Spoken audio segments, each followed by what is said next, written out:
एक देवणी तालुक्यातील जवळगातील एक जवळगा गट आहे जिल्हा परिषदेचा. त्या गटातून भारतीय जनता पार्टीकडून एक व्यक्ती थांबलेला आहे. त्या व्यक्तीचं नाव आहे रामलिंग शेरी.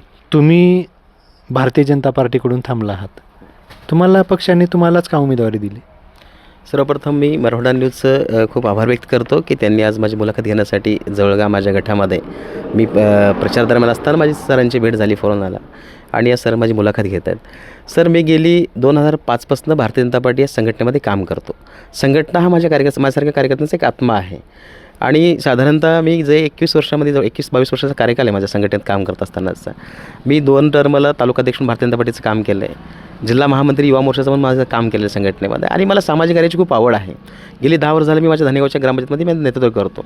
कारण कसं आहे, आपण म्हणत आहे की जिल्हा परिषद हा ग्रामीण भागाशी नाजूला एक मूळ आत्मा आहे त्या ठिकाणचा पाहायचं म्हटलं तर.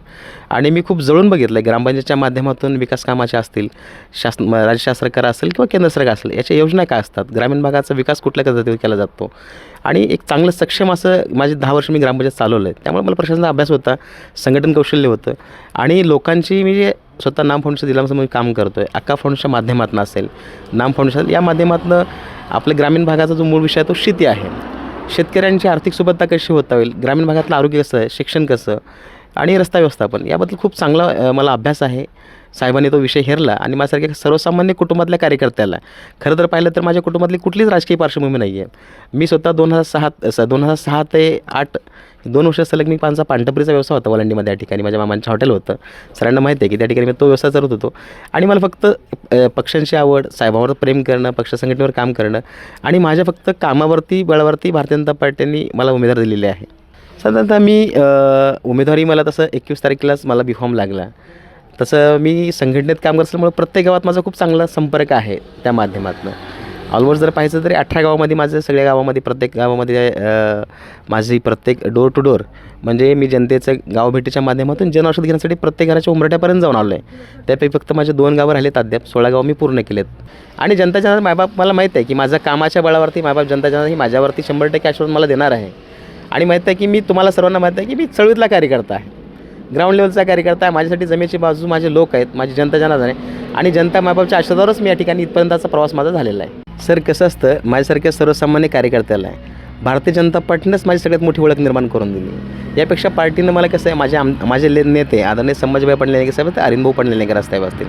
मी एक बिलकुल सर्वसामान्य कुटुंबातले, माझे वडील अल्पभूधारक शेतकरी साहेब, सांगायचं वस्तू जर म्हणलं तर मी भारतीय जनता पार्टीमध्ये काम करताना साहेबांनी आमदार असतील, माननीय मुख्यमंत्री देवेंद्रभाऊ फडणवीस साहेब असतील, आदरणीय नितीनजी गडकरी साहेब असतील, यांच्यातला जो विषय म्हणतो की आपण एक नेत्यांचं चेन सर्कल आहे. साहेबांनी आम्हाला प्रशासन शिकवलं, साहेबांनी आम्हाला मंत्रिमंडळ कास्ता शिकवलं, साहेबांनी अभ्यास शिकवला आम्हाला. आमचे आदरणीय भैया अरिंदभाई पडणेकर साहेबांनी प्रशासन पूर्ण आम्हाला शिकवलेलं आहे. आणि सांगायचं म्हटलं तर आज बघताय की रामलिंग शेरे ही माझी भारतीय जनता पार्टीची ओळख आहे. आणि तुम्हाला जर पाहिलं तर जवळगा गटामध्ये असेल किंवा आमच्या निलंगे विधानसभा मतदारसंघामध्ये पूर्ण सगळीकडेच कमळ फुलणार आहे 100%, कारण आमचे नेतेच तेवढे आहेत त्या ठिकाणी ग्राउंड लेवलला आहेत. नमस्कार.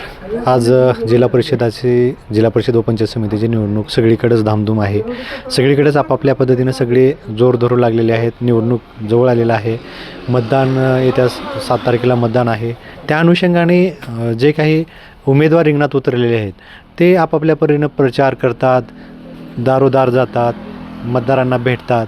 तसंच आपल्यासोबत आज एक देवणी तालुक्यातील जवळगातील एक जवळगा गट आहे जिल्हा परिषदेचा. त्या गटातून भारतीय जनता पार्टीकडून एक व्यक्ती थांबलेला आहे. त्या व्यक्तीचं नाव आहे रामलिंग शेरी. आज आपण त्यांच्यासोबत चर्चा करणार आहोत, गप्पा मारणार आहोत. सर्वप्रथम, तुम्ही भारतीय जनता पार्टीकडून थांबला आहात. तुम्हाला पक्षाने तुम्हालाच का उमेदवारी दिली? सर्वप्रथम मी मराठा न्यूजचं खूप आभार व्यक्त करतो की त्यांनी आज माझी मुलाखत घेण्यासाठी जवळगा माझ्या गटामध्ये मी प्रचार दरम्यान असताना माझी सरांची भेट झाली, फोन आला आणि या सर माझी मुलाखत घेत आहेत. सर, मी गेली 2005पासून भारतीय जनता पार्टी या संघटनेमध्ये काम करतो. संघटना हा माझ्यासारख्या कार्यकर्त्यांचा एक आत्मा आहे आणि साधारणतः मी जे 21 वर्षामध्ये 21-22 वर्षाचा कार्यकाल आहे माझ्या संघटनेत काम करत असतानाचा. मी 2 टर्मला तालुकाध्यक्ष म्हणून भारतीय जनता पार्टीचं काम केलं आहे. जिल्हा महामंत्री युवा मोर्चाचं पण माझं काम केलं संघटनेमध्ये आणि मला सामाजिक कार्याची खूप आवड आहे. गेली 10 वर्ष झालं मी माझ्या धनेगावच्या ग्रामपंचायतमध्ये मी नेतृत्व करतो. कारण कसं आहे आपण म्हणत आहे की जिल्हा परिषद हा ग्रामीण भागाशी नाजूला एक मूळ आत्मा आहे त्या ठिकाणचा पाहायचं म्हटलं तर. आणि मी खूप जवळून बघितलं आहे ग्रामपंचायतच्या माध्यमातून विकास कामाचे असतील, राज्य सरकार असेल किंवा केंद्र सरकार असेल, याच्या योजना काय असतात, ग्रामीण भागाचा विकास कुठल्या पद्धतीने केला जातो आणि एक चांगलं सक्षम असं माझे 10 वर्ष मी ग्रामपंचायत चालवलं आहे. त्यामुळे मला प्रशासनाचा अभ्यास होता, संघटन कौशल्य होतं आणि लोकांची मी जे स्वतः नाम फाउंडेशन जिल्ह्यामध्ये मी काम करतो आहे, अक्का फाउंडेशनच्या माध्यमातून असेल, नाम फाउंडेशन या माध्यमातून आपल्या ग्रामीण भागाचा जो मूळ विषय आहे तो शेती आहे. शेतकऱ्यांची आर्थिक सुबत्ता कशी होता होईल, ग्रामीण भागातलं आरोग्य कसं आहे, शिक्षण कसं आणि रस्ता व्यवस्थापन याबद्दल खूप चांगला मला अभ्यास आहे. साहेबांनी तो विषय हेरला आणि माझ्यासारख्या सर्वसामान्य कुटुंबातल्या कार्यकर्त्याला, खरं तर पाहिलं तर माझ्या कुटुंबातली कुठलीच राजकीय पार्श्वभूमी नाही आहे. मी स्वतः 2006 ते 8 2 वर्ष सलग मी माझा पानटपरीचा व्यवसाय होता वलंडीमध्ये. या ठिकाणी माझ्या मामांचं हॉटेल होतं, सरांना माहिती आहे की त्या ठिकाणी मी तो व्यवसाय करत होतो. आणि मला फक्त पक्षांची आवड, साहेबांवर प्रेम करणं, पक्ष संघटनेवर काम करणं आणि माझ्या फक्त कामावरती बळावरती भारतीय जनता पार्टींनी मला उमेदवार दिलेले आहे. साधारणतः तुमच्या गटामध्ये साधारणतः किती गावं आहेत आणि तुम्ही किती गावापर्यंत पोहोचला आहात आणि तुमचा प्रचार कशा पद्धतीने चालू आहे? साधारणतः मी उमेदवारी मला तसं 21 तारखेलाच मला B.Pharm लागला. तसं मी संघटनेत काम करत असल्यामुळे प्रत्येक गावात माझा खूप चांगला संपर्क आहे त्या माध्यमातून. ऑलमोस्ट जर पाहायचं तरी 18 गावामध्ये माझं सगळ्या गावामध्ये प्रत्येक गावामध्ये माझी प्रत्येक डोर टू डोर म्हणजे मी जनतेचं गावभेटीच्या माध्यमातून जनऔषध घेण्यासाठी प्रत्येक घराच्या उंबरठ्यापर्यंत जाऊन आलो आहे. त्यापैकी फक्त माझे 2 गावं राहिलेत अद्याप. 16 गावं मी पूर्ण केलेत लोकांचे जनऔषध घेत असताना. आणि आशीर्वाद घेत असताना लोकांचा खूप चांगला असा रिस्पॉन्स येतो किंवा आपलं चला आपल्यातलं सर्वसामान्यातलं कुटुंबातलं लेकरू आहे, जिल्हा परिषदेची उमेदवारी मिळालेली आहे, अभ्यासू पोरग आहे, होतकरू पोरग हे लोकात समीकरण आहे. आता मी म्हणत बसण्यापेक्षा ते तुम्हालाच माहिती आहे, जनता तुम्ही आज बघत आहात. तुम्ही कसं आहे आपलं प्रत्येकाचा म्हणजे हा लोकशाहीचा 4था स्तंभ आहे आणि तुम्ही स्वतः जाणते आहात त्याबद्दल बोलत असताना. आणि मायबाप माऊली सगळ्या सर्व लोकांचे आशीर्वाद माझ्या पाठीमागे आहेत आणि मला 100% विश्वास आहे की भारतीय जनता पार्टीचा मानणारा बालेकिल्ला देवणी तालुका आहे आणि त्या गटात मी काम करतो. आणि आदरणीय आमचे लोकनेते आदरणीय संभाजीभाई पडलेकर असतील, आदरणीय अरविंदभाई पडलेकर असतील, आमचे वंदनीय अक्कासाहेब असतील, या सर्वांच्या आशीर्वाद माझ्यासोबत आहेत. साहेबांचा विकासाचे रथ या ठिकाणी आणलेला आहे. त्या बळावरती आणि माझ्या सामाजिक आणि आरोग्यविषयक कामावरती 100% जनता मला ही संधी देणार. जवळगाठातील लोक भरभरून प्रचंड असं मतदान रुपये शोधून येणाऱ्या काळामध्ये तो निकाल आपल्याला दिसेलच लवकर त्या ठिकाणचा विषय. आता तुम्ही तुमचा प्रचार दौरा चालू करत असताना नागरिकातून काय कधी अडचणी वगैरे, आता तुम्ही आतापर्यंत कोणत्या अडचणी आहेत की आणखीही सॉल्व्ह झालेल्या नाहीत तुमच्या गटातून? नाही, तसं जर पाहिलं तर माझ्यापूर्वीचे आमचे जे जिल्हा परिषदेचे विद्यमान सदस्य श्री प्रशांतजी पाटील साहेब यांनी बऱ्यापैकी चांगल्या पद्धतीनं ह्या मतदारसंघामध्ये विकास केलेला आहे, विकासाची कामं केलेले आहेत. आमचे आदरणीय नेते असतील संभाजीभाई पडलेकर साहेब ह्या मतदारसंघात नेतृत्व करतात. जवळपास विकासाचा अनुशेष कसं असतं, विकास ही निरंतर चालणारी प्रक्रिया आहे. आम्ही तर विकास करतोच आहेत, आमच्या अगोदरच्या नेत्यांनी विकास केलेलाच आहे. पण कसं आहे आपले रस्ते, लाईट, पाणी या विकासाबरोबरच प्रत्येक घरातला उंबरठ्याचा विकास होणं ही आमचं भारतीय जनता पार्टीचा मूळ गाभा आहे. तो विचार घेऊन आम्ही काम करतो आहे. तर विकास करत असताना आम्ही त्या गावातल्या उंबरठ्याचा विकास कसा झाला पाहिजे, उंबरठे कसे सुधारले पाहिजे, आम्ही यासाठी काम करणार आहोत त्या येणाऱ्या काळामध्ये. आता असं बघितलं गेलं तर एकाच गावामध्ये 2 उमेदवार म्हणजे वेगवेगळ्या पक्षामधून थांबलेले आहेत. त्याचा तुम्हाला काय फायदा होईल वाटतं का तोटा होईल वाटतं, काय सांगाल तुम्ही त्या संदर्भात? हे साहेब कसं आहे, लोकशाही आहे. लोकशाहीमध्ये प्रत्येकाला थांबण्याचा अधिकार आहे, मत मागण्याचा अधिकार आहे. शेवटी जनता जनार्दन ही मायबाप जनता आहे आणि जनता जनार्दन मायबाप मला माहीत आहे की माझ्या कामाच्या बळावरती मायबाप जनता जनार्दन ही माझ्यावरती 100% आशीर्वाद मला देणार आहे. आणि माहीत आहे की मी तुम्हाला सर्वांना माहीत आहे की मी चळवळीतला कार्यकर्ता आहे, ग्राउंड लेवलचा कार्यकर्ता आहे. माझ्यासाठी जमेची बाजू माझे लोक आहेत, माझी जनता जनार्दन आहे आणि जनता मायबापच्या आशीर्वादावरच मी या ठिकाणी इथपर्यंतचा प्रवास माझा झालेला आहे. तुम्हाला भारतीय जनता पार्टीनं उमेदवारी सोडून तुम्हाला आणखी दुसरं काय दिलं? सर कसं असतं, माझ्यासारख्या सर्वसामान्य कार्यकर्त्याला आहे भारतीय जनता पार्टीनंच माझी सगळ्यात मोठी ओळख निर्माण करून दिली. यापेक्षा पार्टीनं मला कसं आहे माझे नेते आदरणीय संभाजीभाई पडलेकर साहेब असतील, अरविंदभाऊ पडलेकर साहेब असतील.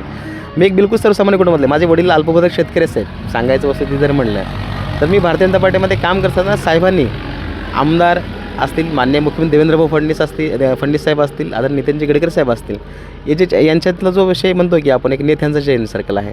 साहेबांनी आम्हाला प्रशासन शिकवलं, साहेबांनी आम्हाला मंत्रिमंडळ कास्ता शिकवलं, साहेबांनी अभ्यास शिकवला आम्हाला. आमचे आदरणीय भैया अरविंदभाई पडलेकर साहेबांनी प्रशासन पूर्ण आम्हाला शिकवलेलं आहे. आणि सांगायचं म्हटलं तर आज बघताय की रामलिंग शहर ही माझी भारतीय जनता पार्टीची ओळख आहे आणि एवढी मोठी मला पार्टीने ओळख दिली आहे त्या ठिकाणची. तुम्ही कोणत्या विकासाचे मुद्दे घेऊन तुम्ही जनतेपर्यंत पोहोचत आहात? खरं जर पाहिलं तर आमच्या जळगाव गटामध्ये आज जर बघितलं तर बहुतांश रस्त्याची कामं पूर्ण झालेली आहेत. काही रस्त्यांचा अनुशेष आहे, काही गावांचा विषय आहे, त्या गावच्या रस्त्याचे आम्ही कामं पण पूर्ण मार्गी लावू. सगळ्यात मोठा साहेब आरोग्यांचा प्रश्न आहे. आज जर आपण पाहिलं त्या किमतीला जर 4.5-5 वोट बँक असलेलं जवळगा हे आमचं गाव आहे सगळ्यात मोठ्या गटातलं. यापूर्वीचे तत्कालीन जिल्हा परिषद सदस्य होते, आज मला काँग्रेसचे होते. आज मला त्यांचं काही नाव या ठिकाणी घेत बसायचं नाही आहे, विषय त्या ठिकाणी नाही आहे. त्यांनी आमच्यातलं जवळग्याचं प्राथमिक आरोग्य केंद्र हे त्यांच्या गावी घेऊन गेलं, ज्या गावची लोकसंख्याचं 1000-1200 लोकसंख्या आहे त्या ठिकाणचं. आता ते तुम्ही पत्रकारांनी शोधून घ्या त्या ठिकाणचं. बाकी सगळ्याला जनतेला माहिती आहे ते कोणी घेऊन गेलं, काय घेऊन गेलं, त्यावर मी काही बोलणार नाही आहे. पण माझं एक विजन क्लिअर आहे की सगळ्यात मी कसं आहे, आज परिसरामध्ये आम्हाला आरोग्यदूत म्हणून ओळखलं जात असं आहे मला त्या ठिकाणचा विषय परिसरात बघत असताना, काम करत असताना. तर माझं सगळ्यात मोठं जवळग्यासारख्या मोठ्या गावामध्ये मला प्राथमिक आरोग्य केंद्र हे सर्वात प्रथम चालू करायचं त्या ठिकाणचा विषय या भागामध्ये आपल्याला सुरुवातीला. काय आव्हान कराल तुम्ही पुढं आता जनतेला? जसं त्यांनी असं आत्ताच म्हणलात की 1000-1200च्या ठिकाणी त्यांचं ते तुमचा विकास रथ तिथं खेचून घेऊन गेला, तसं तुम्ही आणखी तुमच्या गावासाठी काय करणार आहात आणि काय असं आव्हान करणार आहात? साहेब कसं आहे, मी गेली 10 वर्ष झालं ग्रामपंचायतमध्ये काम करत असतो. जिल्हा परिषद आता बघा सर, जर पाहायला बघितलं तर केंद्रामध्ये सरकार मोदी साहेबांचं आहे, राज्यात सरकार देवेंद्र फडणवीस साहेबांचं सरकार आहे. आमचे नेते निलंगेकर साहेब, आमच्या जिल्ह्याचे पालकमंत्री शिवेंद्रराजे भोसले साहेब आहेत. आमचे निलंगा विधानसभाचे मतदारसंघाचे आमदार संभाजी भैया पाटील साहेब आहेत. जर खरं जर पाहिलं तर विकासाची एक चेन सिस्टम असते, केंद्र ते गल्लीपर्यंतचा विषय असतो. आणि कसं साहेब, वाढत्या ओळखीत असलं की माणसाला पोटभर जेवायला मिळतं त्या ठिकाणी, आपल्याला सांगायला मला आवडतं त्या ठिकाणी. तर माझे मायबाप जनतेला विनंती आहे की केंद्रापासून आपल्या विधानसभेपर्यंतचं आपलं सरकार आहे. राज्यात भाजप सरकार आहे, केंद्रात भाजप सरकार आहे. तर मायबाप जनतेला एक विनंती आहे की बाबा की तुम्ही येणाऱ्या 7 तारखेला जो मतदान आहे, मतदान रूपी आशीर्वाद भारतीय जनता पार्टीचा मी एक तुमचा रामलिंग आहे. मी तुमच्यातला आव्हानात आता तुम्ही 12 वाजता जरी मला उलटं बोलाल तर 24 तास उपलब्ध होणारा माणूस आहे त्या ठिकाणचा. आज ही वेळ आहे. कसं आहे साहेब, मी लोकांचा एक जिल्हा परिषदेचं म्हणून मी समोर जाणार नाही, लोकांचा सेवक म्हणून मी काम करणारे कार्यकर्ता चळवळीतला त्या ठिकाणचा. मग आता लोकांनी ठरवावं की बाबा तुमच्यातला सर्वसामान्य चळवळीतला जो काम करणारा कार्यकर्ता, याला लोक 100% मला या ठिकाणी न्याय देणार आहेत आणि लोक भरभरून असं मला मतदान रूपी आशीर्वाद या ठिकाणी 100% देणार आहेत. तर मी त्याच विषयी विनंती करतो लोकांना, तुमचा रामलिंग आहे, तुमचं लेकरू आहे, एक सर्वसामान्य कुटुंबातलं लेकरू, त्याला कुठलीच राजकीय पार्श्वभूमी नाही आहे. तर तुम्हीच या लेकराला सांभाळा, तुम्ही या लेकराला निवडून द्या. आणि मी साहेब सांगतो की आपल्या माध्यमातून आपण दिलेला जो मतदान रूपी आशीर्वाद आहे त्याची उतराई हा रामलिंग शहर 100% करेल. आणि तुम्हाला देखील अभिमान वाटला पाहिजे की आपण मतदान केलं, ते मतदान नाही वाया गेलं, आपले एक होतकरू मुलाला मतदान दिलं.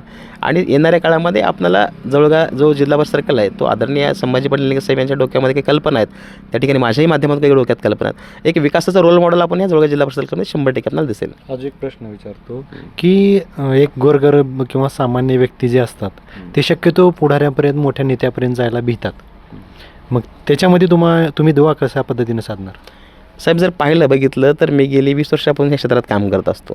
तुम्ही आता माझी तर मुलाखत घेतच, आपण सहज जात कुठल्या मतदारसंघामध्ये कुठल्या तरी सर्वसामान्य माणसाची मुलाखत घ्या त्या ठिकाणी. तर कसं आहे, आमचे नेते जे आहेत, आमचे नेते कधी कोर्टमध्ये सूटबुटामध्ये नसतात.